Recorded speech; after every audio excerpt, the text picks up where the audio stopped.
Night, Alabama, 1846. A lantern swings in the wind, its glow slicing through the black sky. Chains clink against a wooden post, sharp and metallic, echoing like distant thunder. A crowd gathers in silence, masters and slaves bound together by fear, shadows pressed close. The cicadas wail, then stop. A single scream tears through the still air. A blade flashes swift and merciless. A man drops to his knees, blood pouring into the dust. Children gasp. The fire crackles louder, as if feeding on the moment. That night, the order shattered. One act, nothing could be undone. The sun rose heavy over the fields, spilling its glare across endless rows of cotton. The mansion stood at the far end, white walls gleaming, arrogant against the sky. The bell clanged once, twice, then again, iron ringing over the swaying stalks. Work had begun. The air was thick with sweat, tobacco smoke drifting from the porch, and the sour sweet of molasses boiling in the shed. The ground was already alive with movement, hands bending low, backs bent lower, voices swallowed by the fields. Isaac Turner's shadow moved slow among them. His spine was bent, a crooked ridge that never straightened, and each step dragged a little more than the last. He hummed as he worked, a sound soft and broken, the ghost of an old lullaby. No one knew all the words anymore, but the tune had clung to him like a scar. A voice snapped from behind. "Faster, old man." The lash cracked the air but never struck. Isaac didn't turn, didn't answer, only kept his hum low, steady, as his fingers pulled at the white fluff. Closer to the house, Sarah Jane darted through the kitchen door with a basket against her hip. She was small and sharp, eyes always cutting sideways, hands always moving. Flour dust clung to her sleeves, and grease glistened at the corner of her apron. She carried more than food. Every rumor in the quarters seemed to ride in that basket, wrapped tighter than bread in cloth. "Where's Miss Abigail gone to now?" one maid asked. Sarah Jane smirked, tossing down the basket. "Praying," she says, "but I seen her at the edge of the orchard, scribbling in that little book." "Ain't no prayers in there?" The girls laughed, though quiet. Every sound seemed to carry these days. Sarah Jane leaned closer, her voice dropping. "Word is, Jonah got caught again." Shackled to the post by sundown, she glanced toward the fields, where Isaac's figure hunched against the horizon. "Old man Hummin knows more than he lets on. You watch." From the porch, a dog barked. The overseer's boots struck wood. Conversation scattered like dust in wind. Sarah Jane picked up her basket, slipping through the doorway, as if nothing had been said. But her eyes followed Isaac, still bent, still humming his lullaby under the weight of the sun. The mansion loomed, white against the blue, its pillars tall, its windows wide, pretending to be eternal. Yet the air carried a pulse, restless and sharp, as though the fields themselves were holding their breath. Two shadows in the crowd, one with a crooked back, one with quick hands. Isaac Turner and Sarah Jane, witnesses, listeners, both minor figures, but they would be the first to sense the storm that was coming.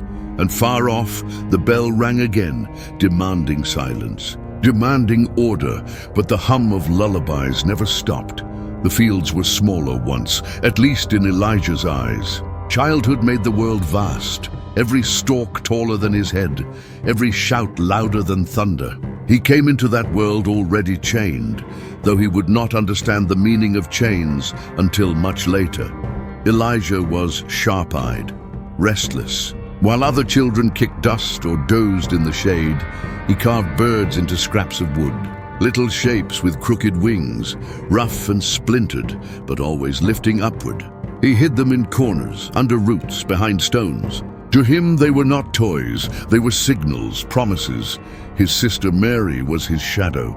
Younger, smaller, her breath often shallow from the dust that filled her lungs. She sang to cover her weakness, a voice soft and steady. She hummed lullabies their mother had carried from another life, songs no one had ever written down. At night, when coughs racked her chest, the tunes spilled out fragile but unbroken, wrapping Elijah in warmth no whip could steal. One evening, the fields held their breath. Elijah crouched by the barn wall, wood scrap in hand. When the sound came, first the lash, then the scream. He rose, heart hammering. Around the corner, a circle had formed. Men, women, children pressed silent, their faces turned away, but their eyes fixed on the center. His father was there, arms bound to the post, his shirt torn open, his back already raw with stripes. The overseer stood just behind, whip raised high, his flask glinting at his hip. Thomas Calhoun. He was not old yet, not weathered. His face shone with sweat, his grin flashing as bright as the liquor he poured down his throat between strikes. His eyes, pale and sharp, looked almost bored. "Bread," he spat, cracking the whip again. "Bread from my table. Ain't yours to touch." The lash tore through flesh. His father staggered but did not fall. Blood dotted the dirt. Elijah felt his hand close around something, an iron nail he'd found in the dust days before, rusted and crooked. He squeezed it tight until it cut into his skin. His lips whispered words, though he didn't know what they meant. Mary's small fingers tugged at his sleeve. "Don't look, Eli, don't." But he did. He stared as his father collapsed at last, knees sinking, body still. The silence that followed was worse than the screams. Calhoun took a long swig from his flask, wiped his mouth with the back of his hand, and laughed. "One less thief in the world. Now get back to work." The crowd dispersed. No one cried, no one shouted. The air itself seemed beaten. That night Elijah lay awake, the nail clutched in his fist. Mary lay beside him, coughing softly, then singing, her voice trembling but steady. "Hush, hush, don't you cry. The chains may break, the birds may fly." He turned to her, whispering, "One day I'll make him pay." Her hand touched his. "Don't talk that way. Just stay alive. That's all I ask." But her lullaby lingered in his head, blending with the image of the whip, the flask, the blood. The years passed, and Thomas Calhoun never forgot the sharp-eyed boy who wouldn't look away. He began to single Elijah out in the fields. A missed step, a crooked row, a moment of hesitation. All excuses. "You think you're clever, boy?" Calhoun would sneer, flask swinging at his side. "Your eyes too sharp for your own good." One afternoon, he shoved Elijah face first into the dirt, pressing his boot on the back of the boy's neck. "Say you're nothing," Calhoun demanded. Elijah bit the soil, silent. The boot pressed harder. "Say it." Mary's voice trembling at the edge of the crowd. "Please, sir, he's just a child." The crack of leather cut her plea short. Calhoun released him at last, laughing. "You'll break easy enough." They all do, but Elijah did not break. He held the rusted nail close at night, his secret weapon, his talisman. He would press it to his palm until the sting reminded him he was still alive. And in the dark, Mary's lullaby carried over soft and defiant, a thread that tied his rage to her hope. A boy with sharp eyes, a sister with fragile lungs, and an overseer with a flask of fire. Their story began in the fields, written in wood carvings, lullabies, and blood. One clutched a rusted nail, not yet knowing it would one day carve a legend. The birds Elijah carved never flew. Not yet. The boy grew into a young man, shoulders broadening under the weight of years bent in the fields. Elijah's eyes remained sharp, sharper than most dared to keep. The nail was still in his pocket, rusted now to a darker brown. But never forgotten. It was in his 17th year that Jonah returned. The dogs dragged him first. Chains clattering, the overseer's boots close behind. The heat shimmered on his back where the iron had branded him. The letter carved into flesh like fire that never cooled. No one spoke when they saw him. They knew better. Jonah's face was blank, his lips pressed tight. His silence was louder than screams. He had run once, vanished for weeks, and now he was back, broken yet still walking. That alone was a warning. Elijah whispered to Mary that night, "Why don't he speak?" Mary shook her head, coughing into her sleeve. "Because words make you human," and they took that from him. The next day, Elijah found Jonah in the shade of the barn, crouched low, eyes far away. Elijah set down a carved bird in the dust between them. Jonah didn't look. He only said, voice hoarse, "Don't carve wings you can't use." Elijah studied him. The scar on Jonah's back burned red in the sun. Silence and scars, those were his lessons. Elijah learned them well. The Harrow mansion was a world apart, tall-pillared and pale against the horizon.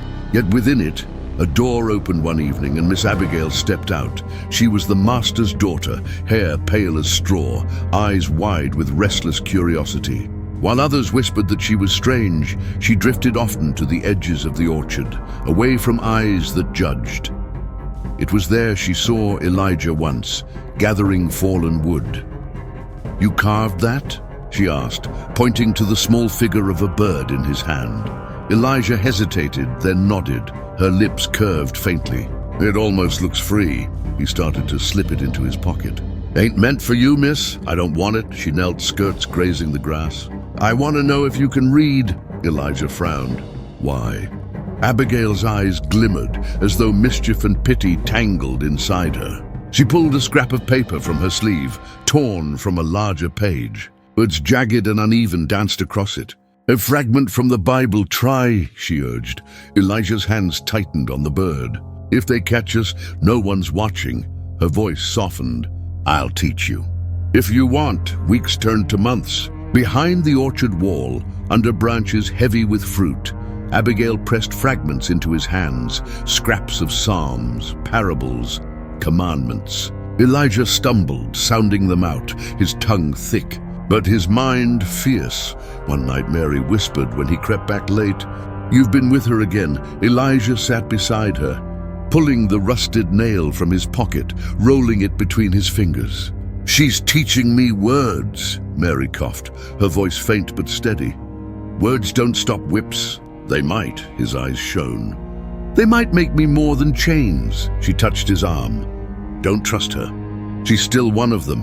Elijah didn't answer, though he knew she was right. And yet, when Abigail placed a hand on the carved bird and whispered, "Freedom is written here," he wanted to believe her. One evening, the overseer's voice roared across the yard. Thomas Calhoun, flask swinging at his side, had seen Abigail near the orchard. He grinned cruelly, his eyes flicking between her pale dress and Elijah's dark, sweat-soaked shirt. "Careful where you wander, miss," he drawled, voice thick with drink. "Birds like him don't belong in the orchard." Abigail stiffened but said nothing. Elijah's jaw tightened, but he kept his head down. Calhoun laughed, a sound that stank of whiskey and venom, before staggering back toward the mansion. Abigail whispered once he was gone, "He'll never see you, not as you are." Elijah's voice was low, burning. "Then I'll make him." Jonah, branded and silent, showed Elijah the price of running. Abigail, pale and curious, opened doors of forbidden knowledge. Mary, frail but unyielding, sang him strength. Three voices, silence, scripture, and song, tangled inside him. And in the center burned the overseer's laugh, the taste of liquor, the sting of the whip. Small kindnesses met overwhelming cruelty. And Elijah's sharp eyes saw everything. The carved bird in his pocket felt heavier each day. The sun was merciless that afternoon, beating down until the fields shimmered. Cotton stretched as far as eyes could see, white against green, a cruel disguise for sweat and blood. The bell clanged, driving hands faster, backs lower. Mary's cough had worsened, her breaths rattling as she stooped to pick. Her hands trembled, the stalks blurring before her eyes. Elijah worked near, stealing glances, worry etching into his brow. "You need to rest," he whispered, leaning toward her. Mary shook her head, forcing a thin smile. "Rest don't come free," her body faltered. She dropped to her knees, clutching her chest. Cotton spilled from her hands onto the dirt. The field stilled. Workers froze, eyes darting nervously toward the edge where boots scraped against the soil. Thomas Calhoun was there. His flask swung loosely in his grip, the sun flashing off its brass cap. He strode forward, voice sharp as the lash at his hip. "What's this?" he barked. "Lazy little rat, stoppin' work?" Elijah started forward. "She's sick, sir. She can't breathe." Calhoun's gaze cut him like glass. "Did I ask you, boy?" He grabbed Mary's arm, yanking her up though her legs buckled. She gasped, her face pale, lips trembling. "Please." Mary coughed, the sound raw. I can't." The lash cracked. Her cry split the air, scattering birds from the fence line. The field went silent. Dozens of eyes lowered, fixed on the soil, unwilling to see. Only Elijah stared, his fists clenched, nails digging into his palms. Calhoun struck again, each blow louder than the last. "On your feet! You earn your keep or you don't eat." Mary collapsed once more, face pressed to the dirt. Her song slipped out between gasps, broken but still a lullaby. "Hush, hush, don't you cry." Elijah's vision blurred with rage. "Stop, you'll kill her." Calhoun turned, whip still dangling, and sneered. "One less mouth to feed." The words fell like a stone, heavy and cold. Mary's body shuddered, then stilled. The lullaby died on her lips. The cotton around her stained red where the lash had torn. Isaac Turner, hunched and trembling, began to hum low under his breath, as though trying to carry her song forward. Sarah Jane covered her mouth, tears glinting before she turned away. Jonah stood stone-faced, his silence louder than weeping. Calhoun spat into the dirt, took a long swig from his flask, and walked off without another glance. His boots crushed white cotton into mud and blood. Elijah dropped to his knees beside Mary. Her hand was limp, her chest still. He pressed his forehead to hers, whispering, "I'll carry your song." "I swear it." His other hand closed around the rusted nail in his pocket, so tight the point bit deep into his flesh. Blood ran down his palm, mixing with the dirt and cotton. He did not weep. He did not bow. He stared at Calhoun's retreating back, sharp eyes burning holes through the air. In that moment the lullaby ended, but another song began. Calhoun had meant to break him. Instead he forged him. The whip had carved more than flesh. It had carved destiny. And Elijah did not look away. The field returned to motion, heads bowed, hands trembling. But Elijah's eyes never left the overseer. The plantation lay under a damp twilight. Smoke rose from chimneys, carrying the heavy scent of pork fat and ash. Somewhere in the distance, dogs barked. The overseer's whistle echoed like a crow's call, sharp and cold. But in the smokehouse, shadows breathed different air. Elijah sat hunched over a whetstone, dragging steel across it in slow, deliberate strokes. The rasp of metal was steady, almost prayerful. Each pull sharpened not just the blade, but his resolve. A torn handkerchief lay beside him, Mary's, stained in rust-brown blood. His eyes kept drifting to it, as though the cloth whispered her lullaby. A floorboard creaked. Elijah froze. The door cracked open and Nathaniel stepped in, shoulders broad, face slick with sweat from the fields. He frowned at the sight before him. "Lord, have mercy, Elijah. You mean to die young?" Elijah didn't look up. "Mean to live free?" Nathaniel's voice dropped to a harsh whisper. "You sharpen that steel one more time and someone will hear." Silas walks this yard like a dog sniffing for scraps. At that name, Elijah's jaw tightened. Silas, the apprentice overseer, eager to prove himself with cruelty. Barely 20, but his whip already bit like his master's. Elijah slid the blade back under a loose plank, covering it with straw.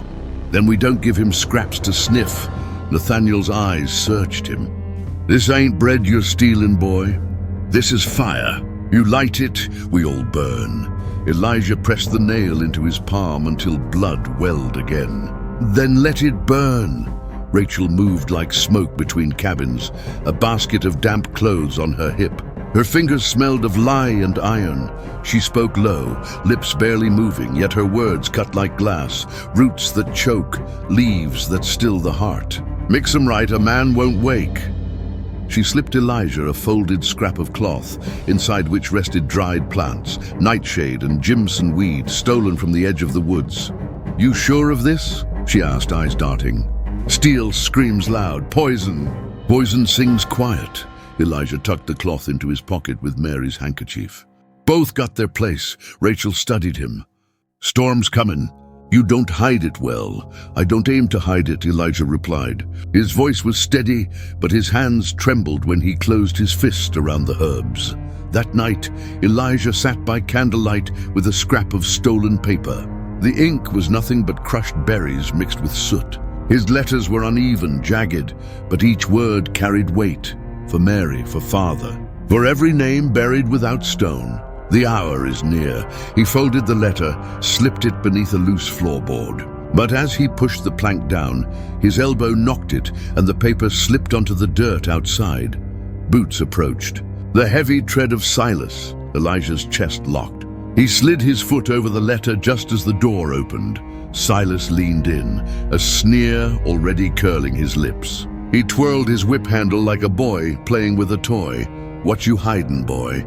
His voice was young, eager, cruel. Elijah's foot pressed hard against the paper. "Nothing but my shadow."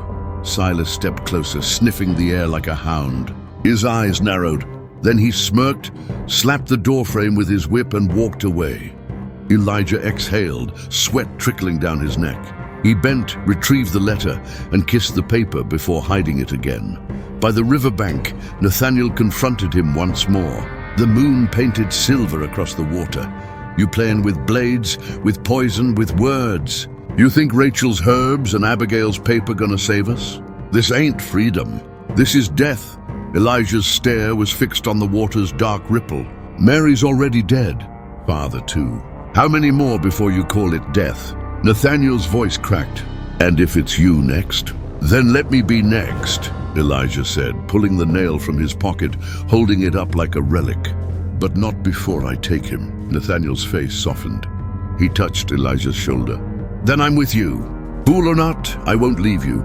The night swelled with cicadas, their cries shrill in the trees. Elijah sat alone, laying out his relics, the blade, the herbs, the nail, and Mary's handkerchief. He arranged them carefully, like a priest before an altar. Each object a promise, each one heavy with memory.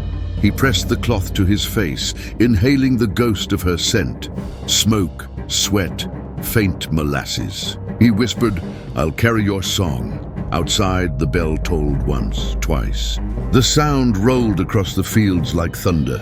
Elijah closed his eyes. He walked the line between silence and scream, between poison and steel. The overseer slept heavy in his liquor.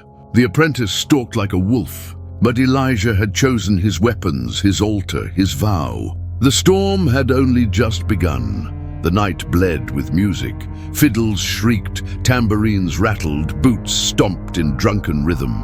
The great harvest feast had begun, smoke of roasted hogs curling into the dark. Whiskey flowed like a river, spilling across tables, soaking into dirt. White faces flushed with drink, black hands served in silence.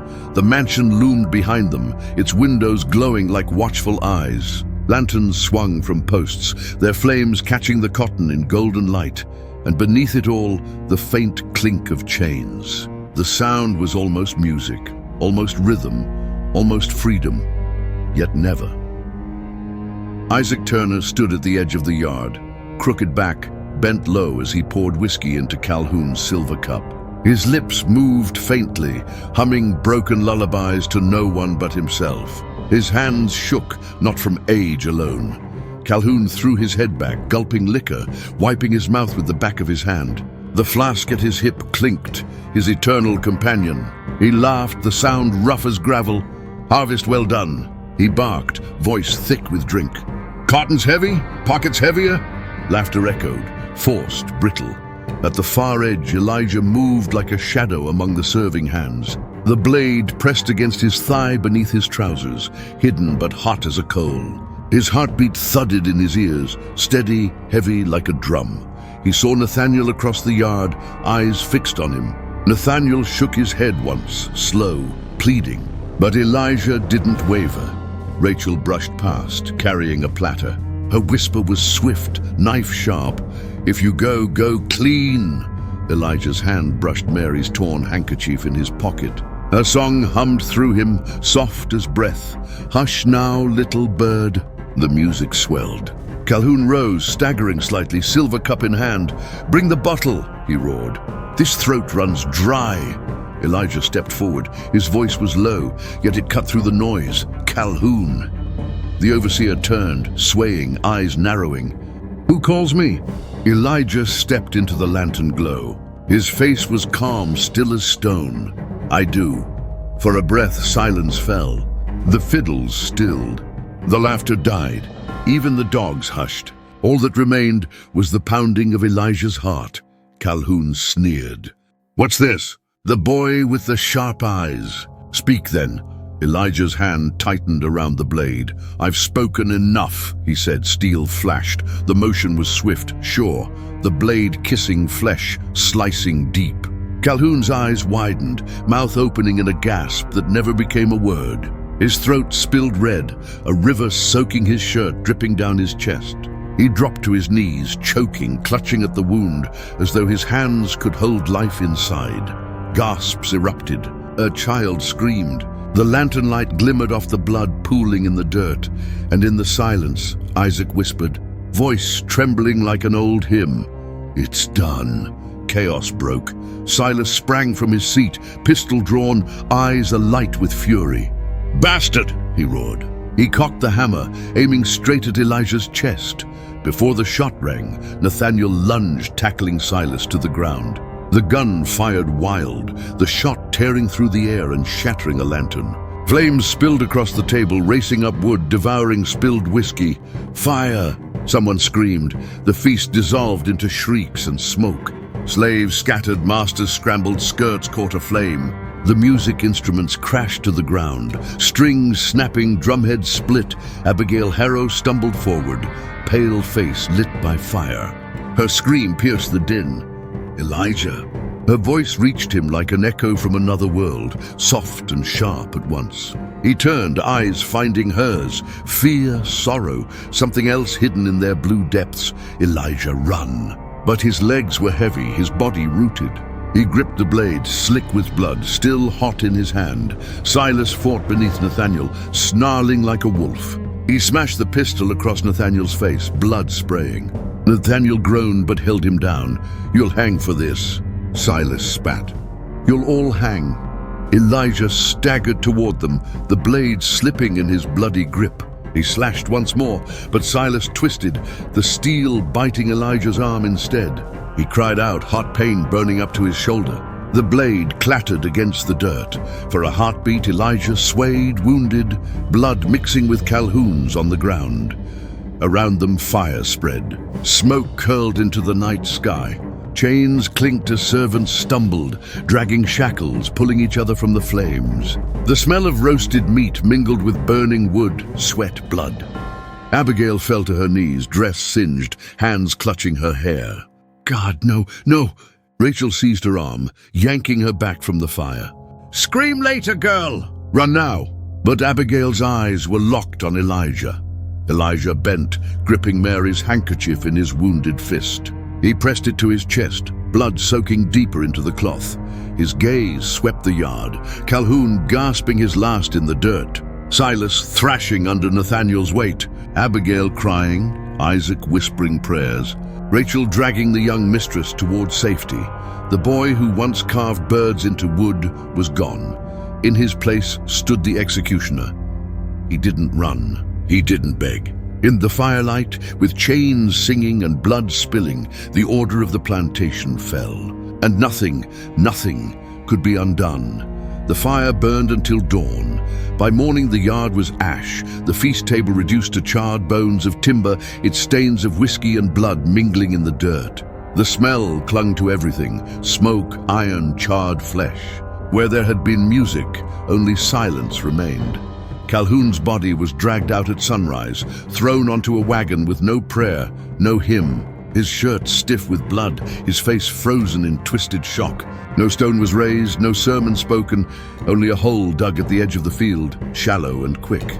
Dogs barked as earth covered him. Silas stood by, lips split, eyes burning. He pressed a rag to his wound, pistol holstered at his side. His voice carried across the yard, "I'll not rest till the beast swings. By God, I'll see him choke before my eyes." His words were promise and curse. Inside the mansion, the Harrow family gathered in their parlor. The shutters were drawn, but the smell of smoke seeped through. Master Harrow sat stiff in his chair, whiskey untouched before him. His knuckles whitened as he gripped the armrests. "Bring him to justice," he said. "The law will break him. The law will make example of him." Abigail stood by the window, face pale, hair undone. Her voice quivered. "Father, please." He was driven to it. "You saw how Calhoun—" Silence. Harrow's hand struck the table. No excuse, no mercy. That slave slit a white man's throat in front of all. There will be no forgiveness. Her eyes filled with tears. Then his blood will be on yours as well. Harrow's jaw clenched. Better his blood than our name ruined. The room fell silent, save for the tick of the mantel clock. In the slave quarters, whispers moved like smoke through the night. Names spoken under breath, voices careful not to rise above the wind. Elijah. Some said it in fear, others in reverence. He doomed us all. He freed us for a moment. Hush, walls got ears, but the lullaby returned. Hummed low, carried from cabin to cabin like a secret flame. Isaac Turner hummed it most, broken and trembling. The old man's back bent lower, yet his voice, thin as it was, carried, "Hush now, little bird." Children lay awake, eyes wide in the dark, listening. They would remember the name long after the masters tried to bury it. It took 3 days. Elijah was dragged from the woods by dogs, chains biting into his wrists. His wound had festered, shirt stiff with dried blood. He did not cry out when the hounds snapped at his heels. He walked, shoulders square, head high. Silas rode beside him on horseback, pistol drawn. "Thought you could run? Thought you could hide?" His voice was venom.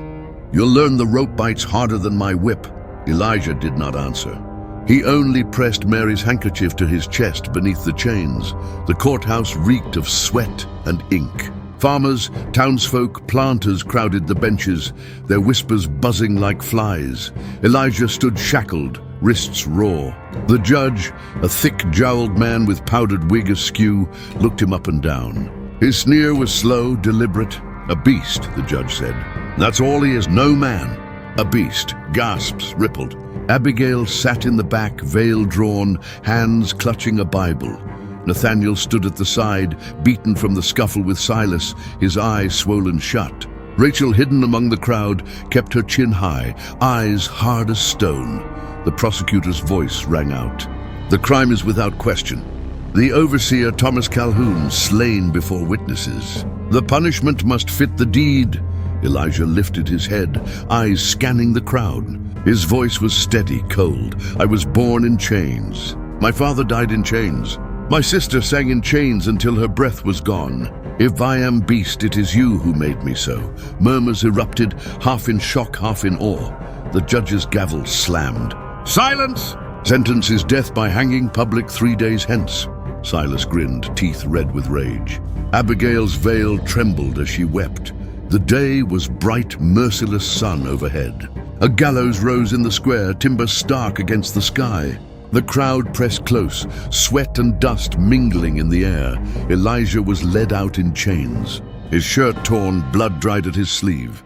He walked steady, feet dragging iron but spirit unbroken.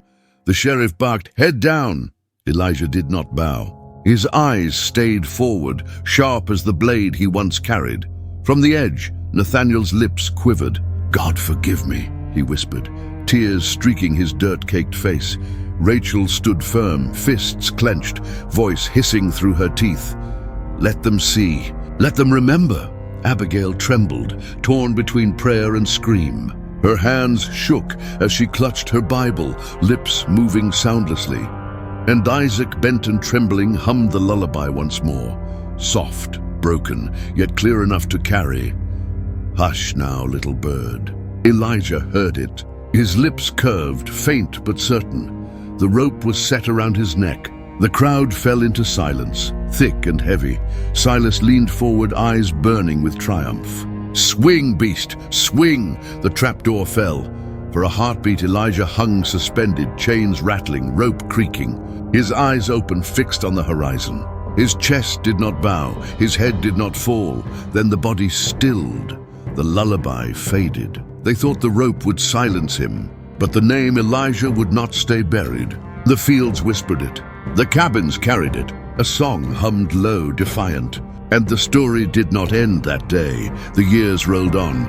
Fields changed hands, masters died, children were born into chains, then into freedom. Yet the story of one night in 1846 clung to the soil like blood that would not wash away.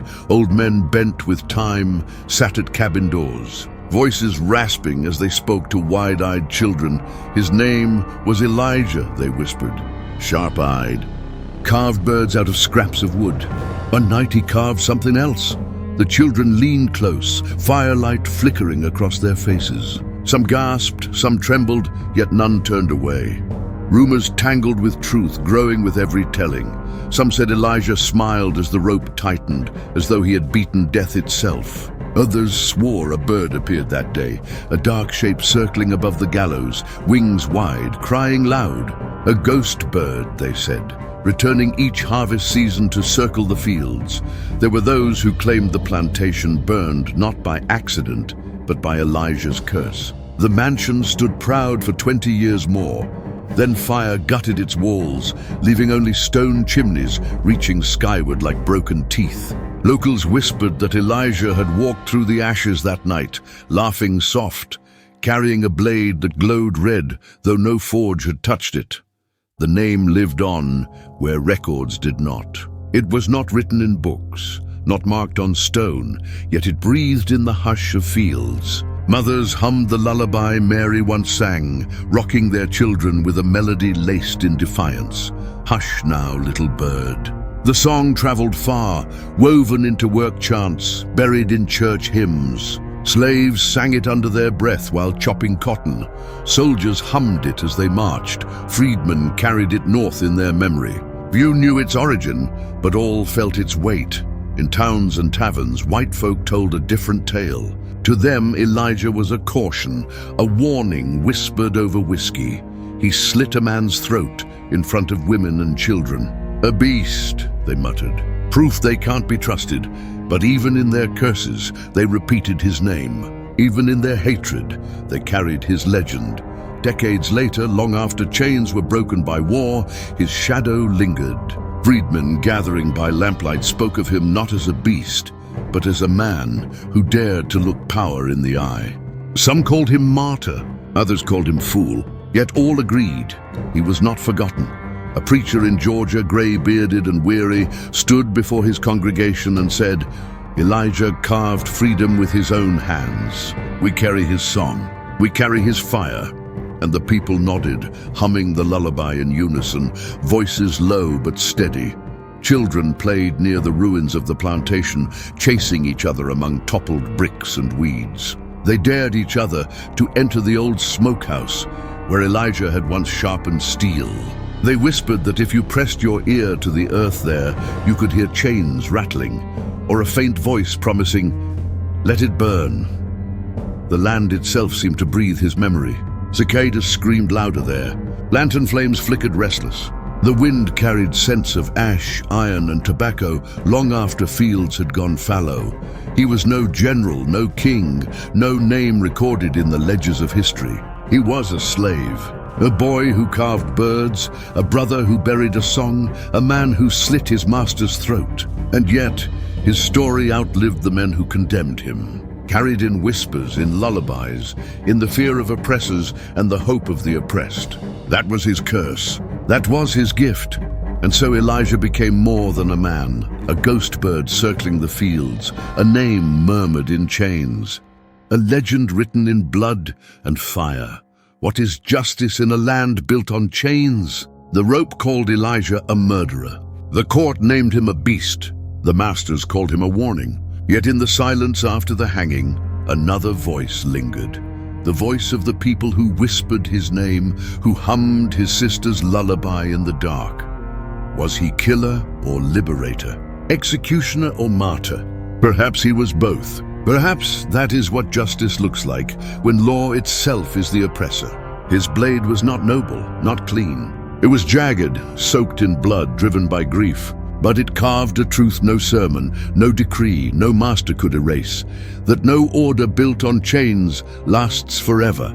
Every lash laid on his father's back, every cough that racked Mary's lungs, every drunken laugh from Calhoun's lips, each cut deeper than any knife. And in the end, Elijah answered not with words, but with steel. His story lingers because it is not neat. It does not comfort. It does not forgive. It forces us to face what was demanded of the enslaved, to bow or to break or to burn the world that bound them. Elijah chose fire, and for that history tried to bury him. But memory kept him alive, Elijah's story was never written in the ledgers of the Harrow estate. No record of his blade, no mark for Mary's last breath, no mention of Calhoun's fall. The masters buried it beneath silence, just as they buried Elijah in chains, but memory does not obey. It lived in whispers, it lived in shadows. It flickered in firelight when the fields went dark. Mothers sang lullabies with his name tucked between the notes. Old men told children of the night the overseer fell. And now you've heard it too. Ask yourself, if you were in his place with blood on your hands and chains on your wrists, would you forgive? Or would you burn it all down? Every age chooses its silence. Every generation buries its rebels. Yet the ghosts return, demanding witness. Elijah was one man, but his defiance lit a spark too dangerous to record.